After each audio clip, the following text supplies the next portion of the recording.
한나TV 한나쌤입니다. 자, 오늘 드디어 조선시대를 나갑니다.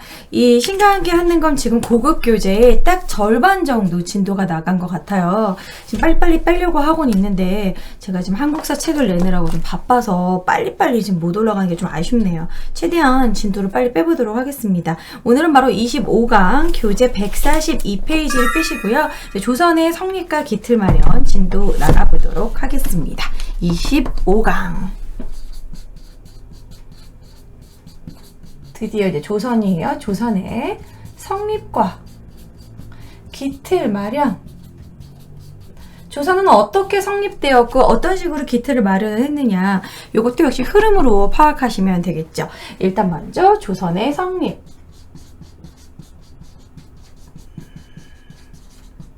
자, 조선이란 나라가 어떻게 성립이 되었고 어떤 순서로 고려를 멸망시키고 조선이 세워졌느냐, 뭐 그런 내용인데요. 이미 고려 말에 살짝 하긴 했습니다. 근데 자세하게 다시 한번 설명을 할게요.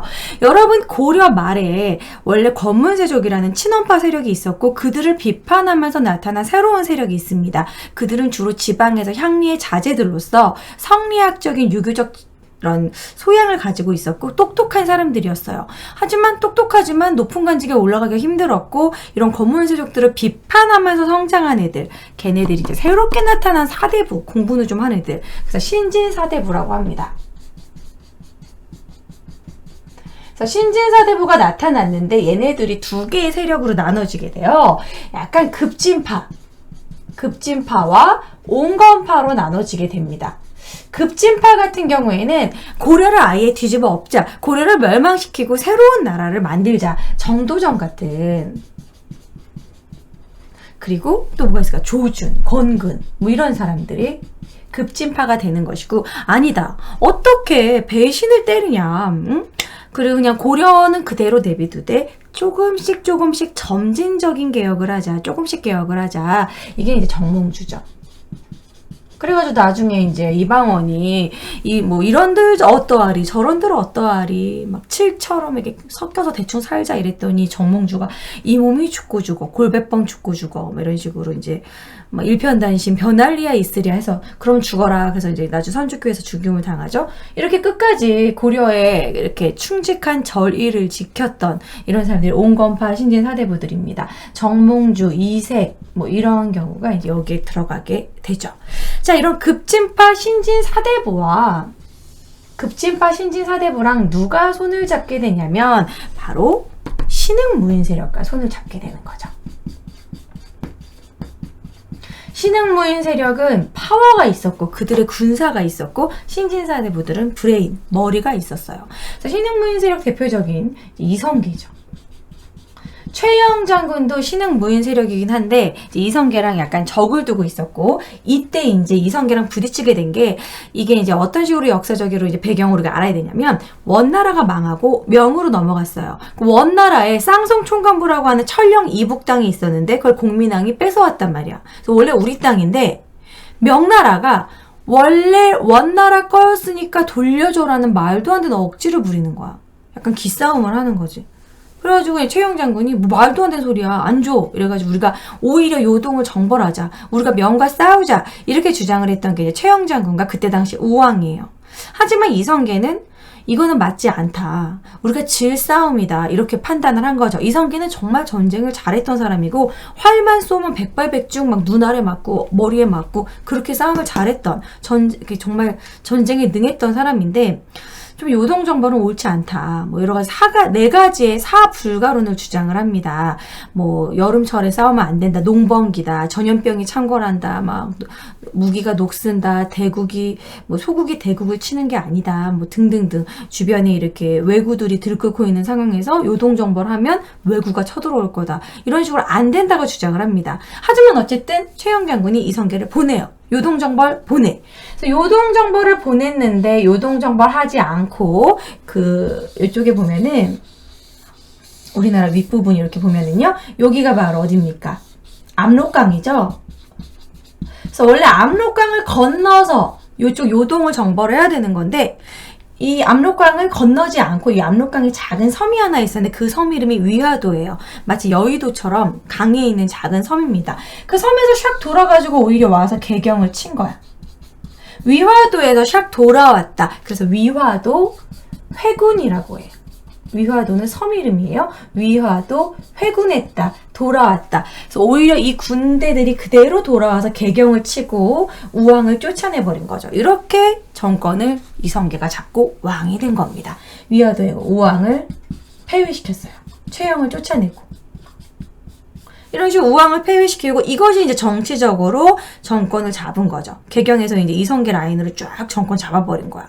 그러고 나서 이제 이 이성계를 도와줬던 이런 급진파 신진사대부들한테 뭔가 이렇게 혜택을 줘야 되잖아요. 그 땅을 줘야 되는데 국가에 땅이 없는 거야. 권모세족들이 다 대농장을 가지고 있고 나누어줄 땅이 없어. 그래서 경기도 일대에 그 땅들을 회수해서 이제 과전법을 실시합니다. 과전법을 실시하고 여기에 있었던 온건파, 이런 온건파 사대분, 이제 고려를 멸망시키는데 반대하는 이런 반대파들, 이 반대파들을 결국에는 다 이제 제거하고 죽이죠. 선주교에서 정몽주 죽이고 이렇게 제거하고 과전법을 실시하고 결국 이제 고려를 멸망시키고 조선을 건국하게 되는 겁니다. 그래서 결국에는 조선을 건국하게 됐다. 건국한 다음에 수도를 한양으로, 개경에서 한양으로 옮겨요. 조선 건국 1392년에 건국하게 되는 거죠. 이게 이제 100년 주기예요. 1392 조선 건국, 그리고 100년 뒤에 1492 콜럼버스 신대륙 발견, 그 다음에 1592가 임진왜란 이렇게 되는데 어쨌든 이런 흐름을 파악하시고 순서 신진사대부들 중에서도 급진파와 신흥무인 세력의 손을 잡아서 위화도 해군으로 정치적 실권을 잡고 과전법으로 경제적인 실권을 잡고 결국 조선을 건국하고 이제 한양천도 하게 되는 거죠. 정몽주와 이색 같은 온건파 이런 신진사대부들은 제거당하고 그의 제자들이 지방에서 끊임없이 계속 공부를 하고 있다가 나중에 사림이 됩니다. 우리 막 사림 나중에 배울 애들인데 계속 후황양성을 해요. 이런 식으로 조선의 성립은 파악하시면 될 것 같고 그 다음에 이제 국가 기틀 마련으로 넘어갈게요. 이제 조선이란 나라를 세웠어. 그러면 이제 뭔가 나라로서 기틀을 하나하나씩 마련해야겠죠. 그럼 이제 각 왕의 업적 중심으로 기틀 마련한 거를 살펴보면 되는데 그 왕별로 어떤 일을 했고 어떤 식으로 그 나라에 조선의 기틀을 마련을 했는지 중요한 왕들만 우리가 좀 암기하고 가면 됩니다. 일단 태조, 이성계는 그래도 태조니까 중요하겠죠. 그 다음에 이제 이방원, 태종. 우리 이거는 다 웬만큼 외웠잖아요. 태정태세 문단세 예성영중 임면성 조선시대는 어느 정도 외우셨죠? 그 중에서 중요한 업적만 있는 왕들만 일단 봅시다. 그 다음에 이제 세종. 태정태세 문단세. 어린 단종을 쫓아내고 세조가 왕이 되죠. 세조의 아들은 또 이제 저주받은 것처럼 또 일찍 죽어요. 예성, 연중, 성종. 예종은 빨리 죽어서 한 게 별로 없기 때문에 성종으로 넘어갑니다. 성종까지만 해도 참 정치 잘했는데 성종의 아들 예성, 연산군 때 난리가 나죠. 이제 성종은 참 괜찮은데 근데 성종이 좀 다소 여자를 밝혔어. 그래서 그 여자를 밝힌 게 그대로 연산군한테 피가 이제 가고 성종이 여자를 밝히는 것 때문에 어머니가 이제 질투를 해가지고 이제 패비윤 씨 사건이 또 벌어지는 이유가 되겠죠. 자, 그럼 각각 이제 왕들의 업적을 살펴보도록 할게요. 자, 태조 이성계. 이성계 같은 경우는 이제 수도로 옮깁니다. 한양으로 이제 돌아와요. 한양천도. 한양이 길지다 해서 이제 한양을 천도하고 한양으로 돌아오고 이제 경복궁을 짓죠. 경복궁을 건설하고 이제 조선이란 나라의 기틀을 막 만듭니다. 한양에서. 사실 이성계가 막 그런 기틀을 다 마련한 건 아니고 조선의 첫 번째 그렇게 브레인으로 조선의 모든 기틀을 마련한 사람은 정도전이에요. 정도전이 모든 걸 다 기틀을 만들죠. 그러니까 정도전은 재상 중심의 정치, 신하와 왕이 같이 이끌어가는 나라를 중요시했어요. 하지만 그게 계속 가지 못하고 이방원에 의해서 죽임을 당하죠. 그래서 정도전은 어떤 책을 지냐면 조선, 되게 똑똑한 사람이야. 조선 경국전. 그러니까 조선의 기본적인 기틀, 성리학적인 기틀을 마련해서 그런 법률 같은 것도 만들고, 그리고 이제 불교를 비판합니다. 불교 비판하는 게 불시잡변. 그래서 불교를 배척을 하게 되죠. 불시잡변. 이런 식으로 기틀을 마련하는 책을 마련하고 이제 성리학 중심의 나라를 만들고 막 그런 관직도 만들고, 사실 나라 기틀에 조선이란 나라의 처음 기틀을 마련한 건 정도전이에요. 정도전이 없었으면은 조선이란 나라도 없었다고 봐야 됩니다. 이성계는 이제 군사를 가지고 있고 그런 세력, 사실 이성계는 그렇게 막 왕으로서 막 똑똑하고 그런 스타일은 아니었어요. 그리고 이성계는 원래 왕이 되기 싫어했어. 그래서 반대하고 그러다가 결국에는 받아들인 건데, 정도전이 다 그런 브레인이 되줬죠. 자, 그 다음에 넘어가서 이제 요 정도 하면 될 것 같고, 태조는 자, 이방원으로 넘어갑시다. 이방원은 원래 이성계가 이방원을 왕으로 하려고 하지 않았어요. 되게 조선 건국에 되게 좀 공을 많이 세웠고, 이방원이 정몽주도 다 죽였거든요. 그래서 자기 아버지가 나를 왕으로 만들 거라 생각했는데 안 시켜주는 거야. 왕 안 시켜주니까 이방원이 그럼 내가 피바람을 일으켜서 내 손으로 왕이 되겠어. 그래서 자기 그런 배다른 뭐 왕들, 주변 형제들을 다 죽이고 왕이 됩니다. 이방원은 1차, 2차 왕자의 난으로 피바람을 일으키고 왕이 된 사람이에요. 왕자의 난으로 이제 이방원이 즉위를 합니다. 그리고 나서 이제 강하게 왕자의 난으로 죽이고 피바람을 일으키고 정도전 죽이고 이러면서 신하들을 누르고 왕이 됐기 때문에 이제 태종은 왕권이 많이 강화됐죠. 그래서 왕권 강화의 입장으로 우리가 공부를 하시면 됩니다. 그래서 이제 태종은 왕권을 엄청나게 높이게 되고, 이 왕권을 높이게 되는 대표적인 사건이 육조직계제예요. 그리고 이제 신하들의 개인 군대도 없애. 사병협파.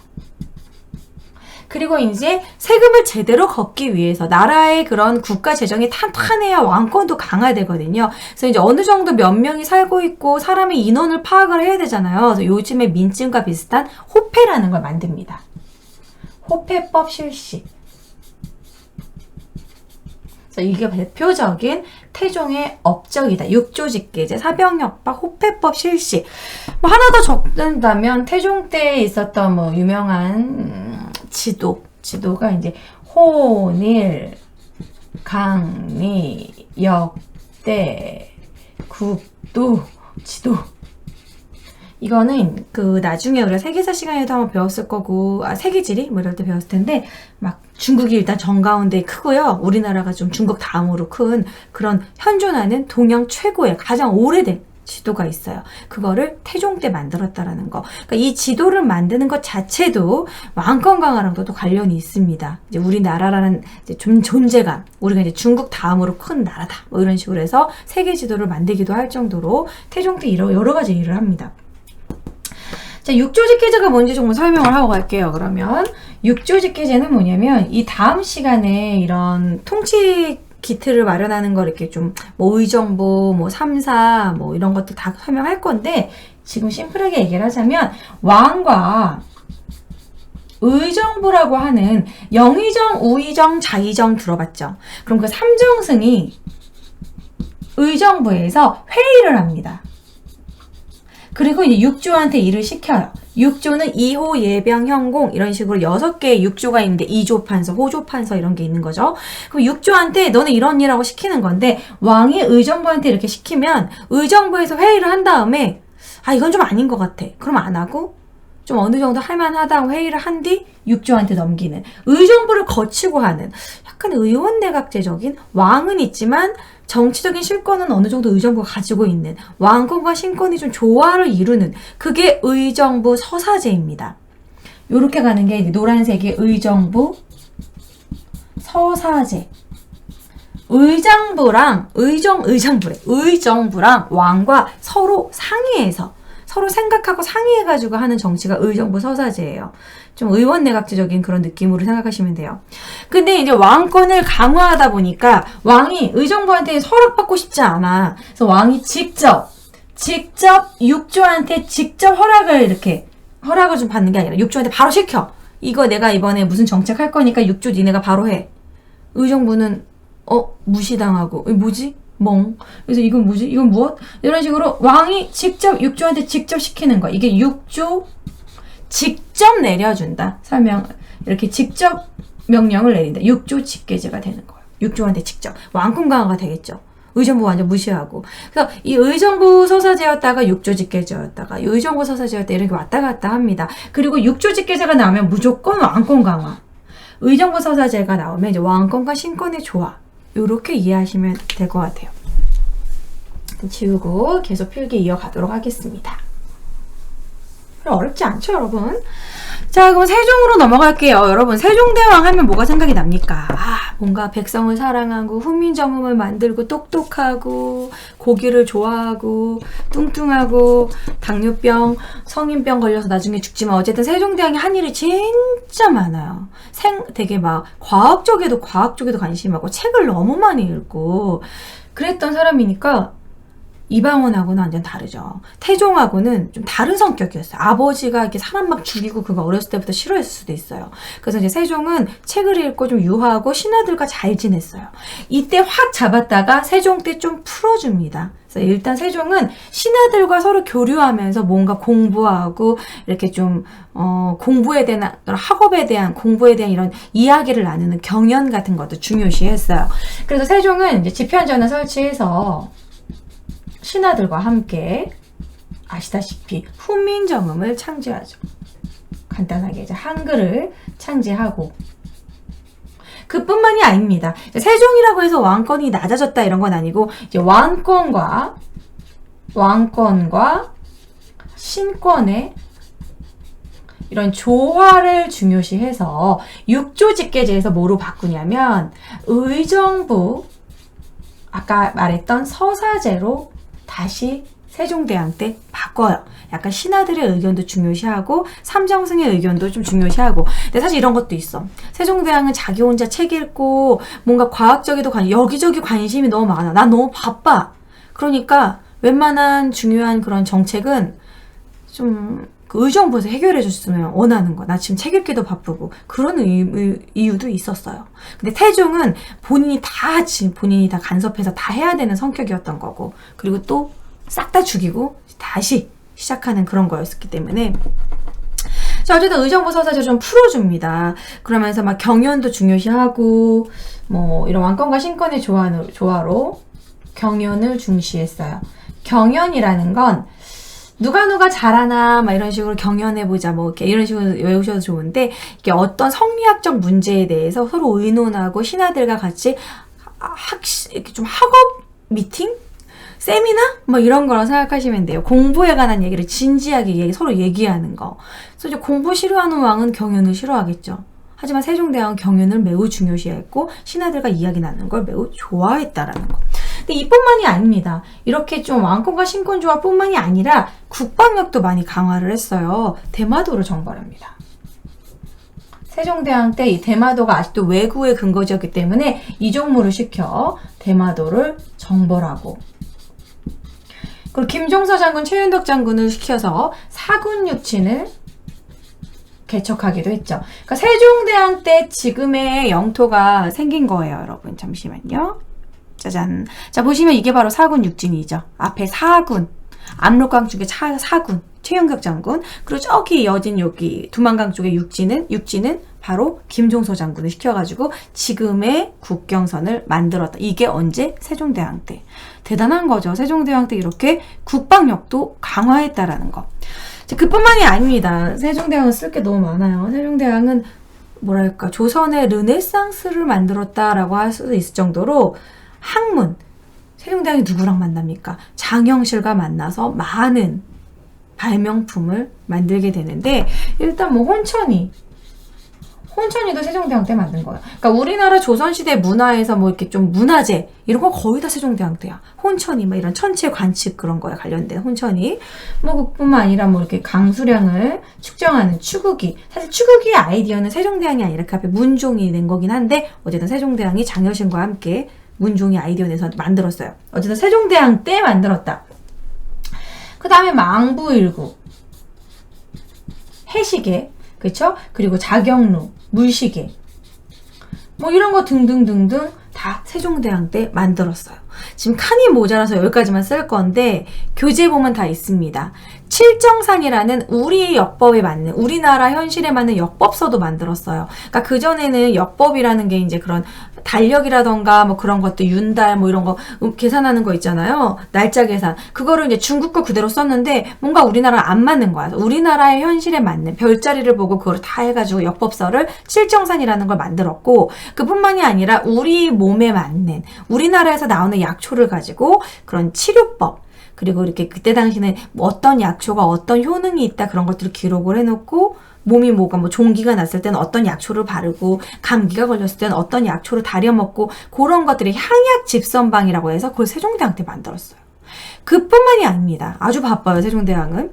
그전에는 그 중국의 농법서를 가지고 농사를 졌는데 우리나라 땅에 너무 안 맞고 우리나라 기후에 안 맞아. 그래서 우리나라 현실에 맞는 그런 농법서, 농사직서를 세종대왕 때 만들었다라는 거죠. 그래서 다 교재에 있으니까 한번 정리를 하시고 아 세종대왕 이렇게 한 일 많아가지고 우리 외울 거를 많이 만들어라고 원망하지 말고 이렇게 세종대왕이 정말 우리를 위해서 이렇게 많이 만들었고 대단한 왕이다라고 존경하는 마음으로 공부하시기 바랍니다. 정말 대단하신 분이에요. 말년에는 이제 너무 많이 이제 고기를 좋아하다 보니까 당뇨병에 시달리고 각종 성인병에 시달려서 돌아가셨지만 어쨌든 한 일이 많다. 그래서 정말 중요한 것만 정리했고요. 제가 말한 칠정산 향약직선방 그리고 농사직설도 정리해서 외워두시면 좋을 것 같아요. 시험에 많이 나옵니다. 특히 칠정산 많이 나와요. 자, 그 다음에 세조로 넘어갈게요. 세조는 이제 이때 풀어줬으면 세조 때 또 다시 잡아. 세조 때 이제 어린 단종을, 조카를 몰아내고 피바람 불러일으키면서 또 왕이 됐잖아요. 그러니까 왕권을 강화할 수밖에 없겠지. 내가 왕이 될 상인가? 그 관상에 나왔던 이정재. 자, 세조는 계유정난이라는 사건으로 왕이 됩니다. 계유정난이라는 건 어린 단종을 몰아내고 피바람을 일으키고 단종을 폐위시키고 왕이 된 거죠. 원래 수양대군이었잖아요. 그 뒤로도 이제 다시 단종 복위 운동을 했던 이제 사육신 그런 막 다 죽여버리고. 자, 그리고 나서 이제 의정부 서사제였던 걸 다시 또 잡습니다. 육조 직계제로 다시 잡아요. 다시 이 말은즉 역시 왕권을 강화했다라는 걸 알 수 있겠죠. 육조직계제로 다시 잡고 그리고 이제 이런 지편전, 경연 이런 거 공부 싫어. 세조는 상향 좋아했었어요. 싫지 당연히. 그러니까 당연히 없애버리죠. 지편전도 없애. 그리고 경연 폐지. 둘 다 폐지. 없애버려. 필요 없어. 공부 싫어. 이런 식으로 경연, 지편전 다 폐지하고 뭐 신권과의 조화 필요 없어. 다 몰아내고 이제 왕이 된 거기 때문에. 그리고 이제 직전법을 실시합니다. 이때는 토지가 모자란 것도 있었어요. 그전에는 과전법이었잖아요. 과전법은 전 현직관리에게 경기도 일대에 있는 땅은 수조권을 준 것인데 이제 관직이 많아지고 땅은 모자라다 보니까 지금 현직관리에게만 주게 됩니다. 그게 직전법이에요. 현직관리에게만 수조권을 준 거. 경기도 일대 직전법으로 바꿉니다. 그래서 이제 이때 또 다시 확 잡아. 그러다 성종 때는 조금 더 풀어줍니다. 성종 때는 세조 때부터 만들었던 경국대전을 드디어 완성해요. 경국대전은 조선의 기틀을 마련하는 대표적인 법전이죠. 조선의 모든 법률이 여기다 들어가 있습니다. 심지어 뭐 과부의 재가라던가 뭐 이런 거 안 된다 뭐 이런 거라던가. 그러니까 재혼하려면 하긴 하는데 그러면 자식들이 높은 관직에 못 올라가 뭐 이런 식이라던가 여러 가지 모든 법률이 이 경국대전에 되어 있어요. 경국대전이 완성. 그리고 이제 그 전에 지편전을 뒤에 이어서 성종 때 홍문관을 설치합니다. 지편전이 했던 일을 이어서 홍문관을 설치하고 다시 경연을 활성화시켜요. 다시 경연을 강화해. 성종은 좀 어느 정도 공부에도 관심이 있었어요. 그래서 좀 풀어줘. 그렇지만 여기서 우리가 헷갈리면 안 되는 게 봐봐요. 육조직계제였다가 의정부 서사제였다가 자, 육조직계제였다가 의정부 서사제였다가 다시 육조직계제였다가 왠지 의정부 서사제로 다시 돌아왔을 것 같죠. 성종 때는 시도는 했지만 성공하지 못합니다. 언제 의정부 서사제가 제대로 부활이 되냐면 중종 때, 성종 다음에 연산군 때 당연히 의정부 서사제가 될 리가 없죠. 연산군을 몰아낸 중종 때에 이르러서 의정부 서사제가 완벽히 부활됩니다. 그래서 성종까지는 육조직계제 유지예요. 아직 의정부 서사제가 부활되지 못했고 아직 신권이 그렇게 강화되지 못했습니다. 그래서 성종 때는 동으로 시작하는 책을 많이 만드는데 일단은 역사서 동국통감을 만들어요. 동국통감은 역사서, 그리고 동국여지선락,